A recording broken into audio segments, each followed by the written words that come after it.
గురుగారు మరొక ప్రశ్న అండి. ఆషాఢ మాసంలో గురు పౌర్ణమి ఎందుకు అంత విశిష్టమైన పర్వదినంగా భావిస్తారు?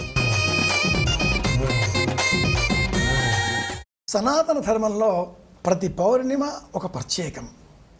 ఆటుపోటు అన్న పేరిట సముద్రానికి వచ్చేటటువంటి నీటి అలల యొక్క తాకిడి ఉద్ధృతి పౌర్ణిమ నాడు విశేషంగా ఉంటుంది. చైత్ర పౌర్ణిమ ఒక విశేషంగా హనుమద్ విజయోత్సవంగా, వైశాఖ పౌర్ణిమ బౌద్ధ జయంతిగా, ఇలా ప్రతి పౌర్ణిమకు ఏదో ఒక ప్రత్యేకతని మన వాళ్ళు ఆపాదించి ఉన్నారు. ఆషాఢ పౌర్ణిమ నాడు వ్యాస భగవానుడు కాశీక్షేత్రంలో ఒక బ్రాహ్మణ దంపతులకు కనిపించి వారికి వ్యాసపీఠాన్ని అందించాడు. వ్యాసపీఠము ఒక చెక్కలో మరి ఒక చెక్క ఇలా దూర్చి ఎక్స్ అనే ఆంగ్ల అక్షరం వలె ఉండేటటువంటి చెక్కతో కూడుకున్న నిర్మాణాన్ని మనం చూస్తూ ఉంటాం కదా, దాని పేరు వ్యాసపీఠం. మనందరికీ వ్యాసపీఠం లభించిన రోజు ఆషాఢ పౌర్ణిమ. వ్యాసుడు 1,00,000 శ్లోకాలకు పైగా ఉండే మహాభారతాన్ని వ్రాయడం కోసం సంకల్పం చేసి, నేను చెబుతూ ఉంటే ఎవరయ్యా రాసేది ఇంత వేగంగా అని ఆలోచన చేసి గణపతిని ప్రార్థించి గణపతిని అంగీకరింపచేసిన రోజు ఆషాఢ పౌర్ణిమ. గణపతి కూడా తన దంతం పెరిగి, నేను వ్రాస్తూ ఉంటాను, మీరు చెబుతూ ఉండాలి, మీరు చెప్పడం కంటే కూడా వేగంగా నేను వ్రాసుకుంటూ వెళతాను, కాబట్టి నేను మీ శ్లోకం చెప్పేలోగా వ్రాస్తే గంట కింద పెట్టేస్తాను.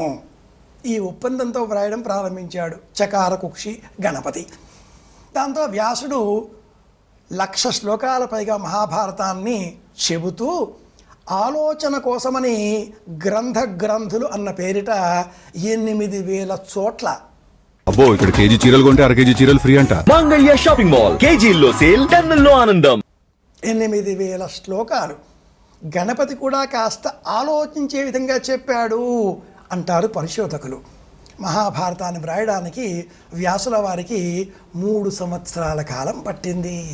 ఈ విషయం మహాభారతంలోనే చెప్పబడి ఉంది. అటువంటి పరమాద్భుతమైన మహాభారతం ప్రారంభం అయినటువంటి రోజు ఆషాఢ పౌర్ణిమ, గురు పౌర్ణిమ. బ్రహ్మసూత్రాలు, 18 పురాణాలు, ఒకటి అయిన వేదాన్ని 4గా విభజించినటువంటి కృష్ణద్వైపాయనుడు మనకు అఖండమైన ఈ సారస్వతాన్ని అందించిన రోజు కనుక వ్యాసం వశిష్ఠ నప్తారం శక్తే పౌత్రమ కల్మషం పరాశరాత్మజం వందే శుకతాతం తపోనిధిం. వ్యాసాయ విష్ణురూపాయ వ్యాసరూపాయ విష్ణవే. శ్రీమన్నారాయణమూర్తి ధరించిన 21 అవతారాలలో వ్యాస అవతారం కూడా ఒకటి అని మనకు భాగవతం ప్రస్తావన చేస్తుంది. ఇవి 21 అవతారాలు, అందులో వ్యాసుడు ఒకడు. అలాంటి 28వ మహాయుగానికి సంబంధించిన కృష్ణద్వైపాయనుడిగా పేరు పొందిన వ్యాసుడు మనకు దర్శనమిచ్చిన రోజు కనుక గురు పౌర్ణిమ, వ్యాస పౌర్ణిమ. వ్యాసుడి కంటే మించిన గురువు మరి ఒకరు లేరు. 6 దర్శనాలలో వేదాంత దర్శనాన్ని మనకు జ్ఞానకాండ రూపంలో అందించిన ఆ మహానుభావుడిని స్మరించవలసిన రోజు గురు పౌర్ణిమ, వ్యాస పౌర్ణిమ. ఇది విషయం. గురువెవరు? వ్యాసుడు. జగద్గురువు ఎవరు? కృష్ణ పరమాత్ముడు.